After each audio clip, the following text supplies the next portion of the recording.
Hello everyone, and welcome back to my channel.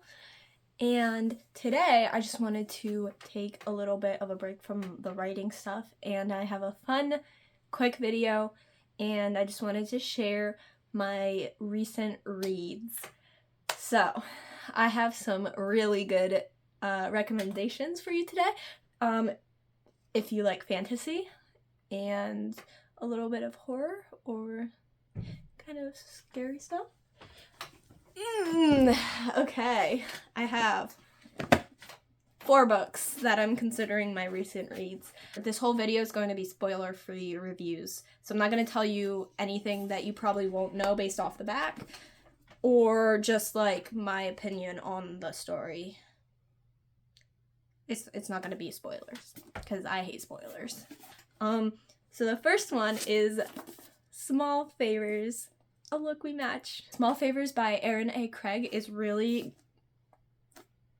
on my list of favorite books, like, ever. Like, absolute favorite books.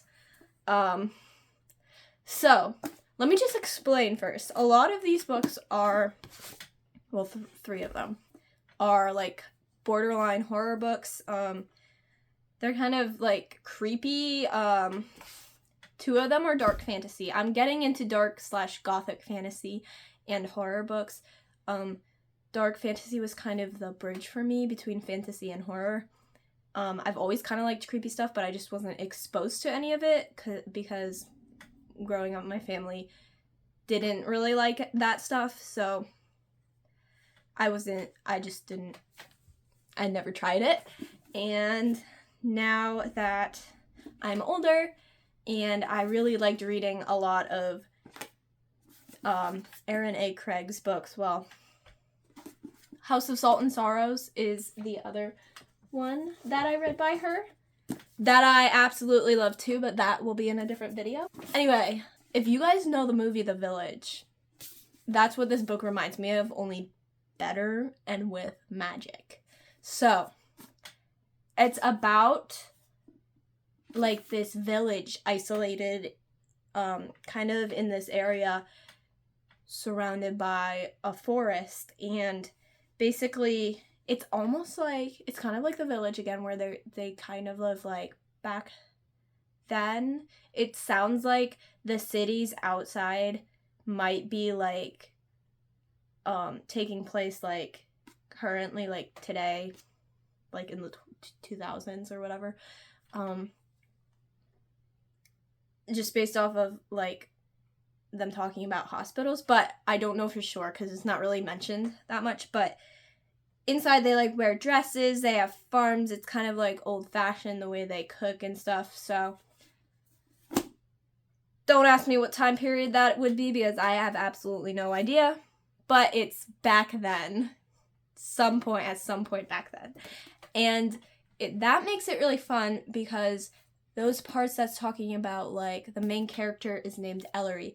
Her farm, her family working on the farm, they're beekeepers, thus the cute little bees and honey and flowers on the cover. And then the other side of this book is a really dark side.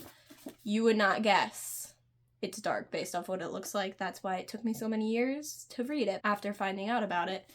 Because I was like, that's not creepy looking. So things start to happen in this village.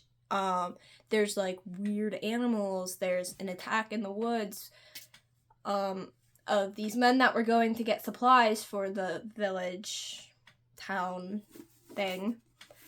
And they all died. And there's like these weird like wolves. They're calling them wolves, but they don't actually know what they are. They're not actual wolves. They're like supernatural creatures. Animals start to be born weird, have like scary deformities and stuff. And then it gets wild. It's just wild. So now we're going to talk about the title's sake. Creatures kind of start to come in. How did they say it on the back of the book? The creatures are real, and they're offering to fulfill the residents' deepest desires in return for just a small favor. So that was really creepy. The ending is absolutely insane. You will not guess it in any way. Just like House of Salt and Sorrows, the author, Erin A. Craig, is a master at making wild endings and like these giant climaxes, and you will never guess what is coming. Sorry, I could not see myself for a second. Kind of don't want to stop talking about this book, but we'll move on to the next one, which is a horror book called The Lake. I got this one purely based off its cover. I feel like anything with water and like ominous like dark woods in the back is really scary. I have this like, what is it called? That phobia where you're afraid of what you can't see under the water. Like, I can't like barely go on a boat without like just have this like feeling of dread. I got this book at Target. It was an impulse buy. It is not one of my favorite books, but it wasn't terrible. It is by Natasha Preston, and basically it's about these two girls.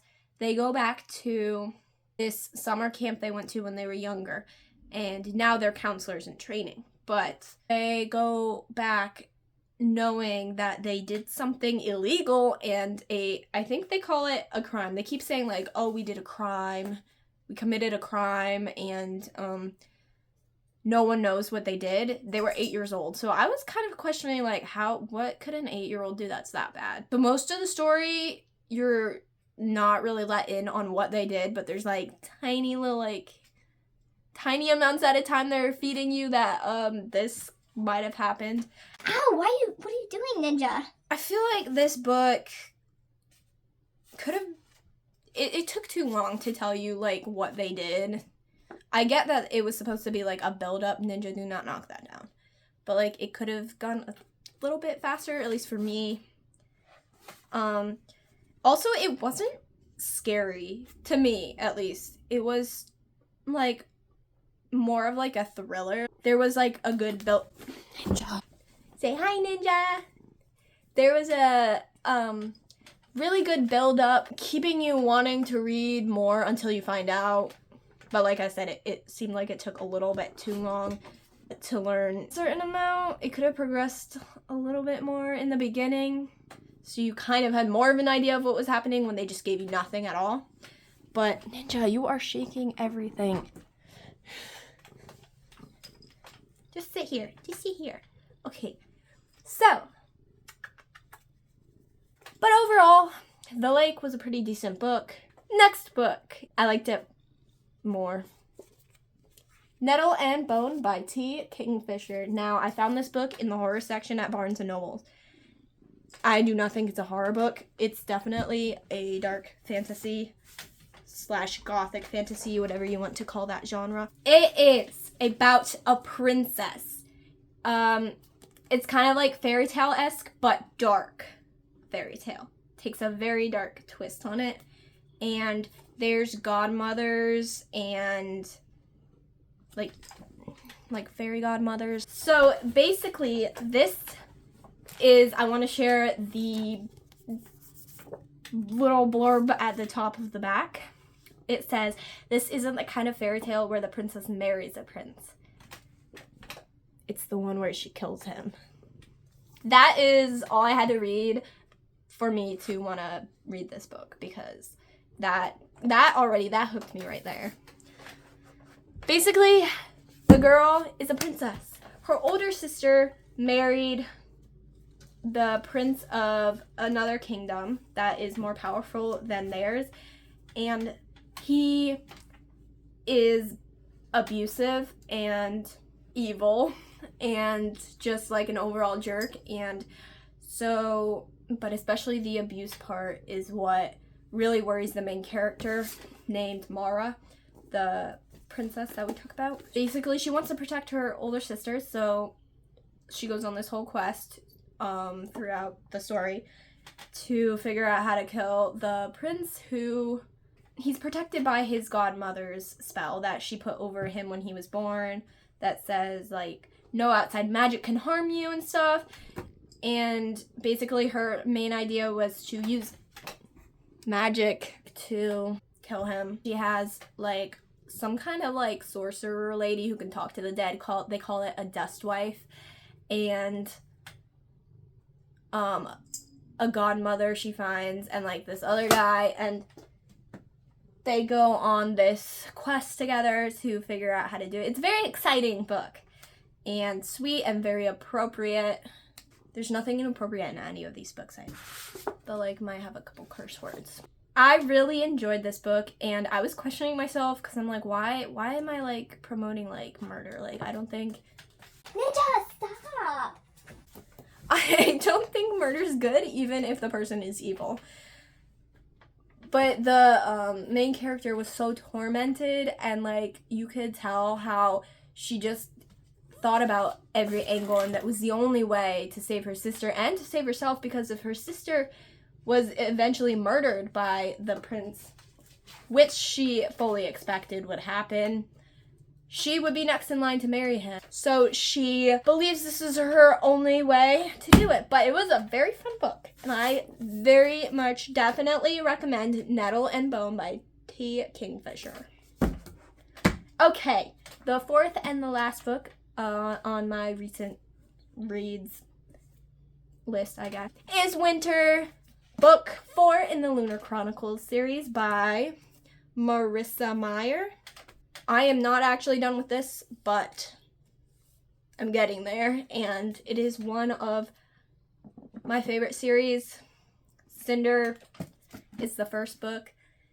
Guys, the other day I was telling my sister that it's not one of my favorite books or series, but I really forget every single time I'm reading one of the books. I forget how much I liked the last one, how much I enjoyed it. There's never a moment when I'm like, this is kind of boring, I don't really want to read another chapter. I always want to keep reading, and you know, it's a page turner. That's what we're looking for. I am not into sci-fi at all. I don't really like the technology part. We live in a world filled with technology. I don't want to think about using even more. I'm not really into outer space or wars between rulers in outer space and interplanetary stuff. I'm not like a fan of that. I don't like Star Wars. I'm sorry if that offends you. No, I'm not really sorry. I don't like Star Wars. But Cinder, like, it's just the perfect mix of fairy tale and sci-fi to really get me into it. I can't really talk about this book, I feel like, if you haven't read the whole rest of the series, but I'm just letting you know that it's really, really, really good. It's a Snow White retelling, thus the name Winter. Just read this series, please. Guys, I'm on chapter 60. I don't even know how many chapters there are, but this is a massive chonker of a book. There is 823 pages, or 824 pages. I can't wait to finish it, but I'll be kind of sad that the series is over. And I did not read this series back to back at all. I read it very much like several books in between each book. But I don't think that's a problem, because usually I forget things pretty fast with books, but with this series, at least in this book, it's been a while since the last book, and I did not have a problem like picking back up on everything that had happened. I did forget a lot, but as things come up, she briefly like explains what happened, like, but not in like an annoying kind of way that I've read in some other books. I recommend each and every one of these books if you are interested. I'll also write them all out down below in the description, and hopefully you read them. And if you have read them, comment what you thought of the books, and if you are going to read them still, go read them. Come back here and comment. I would love to hear about it, and any more recommendations. Oh, if you know any other books that are like Erin A. Craig's books, please let me know, because I need more of them. That's all for today. Thanks for watching.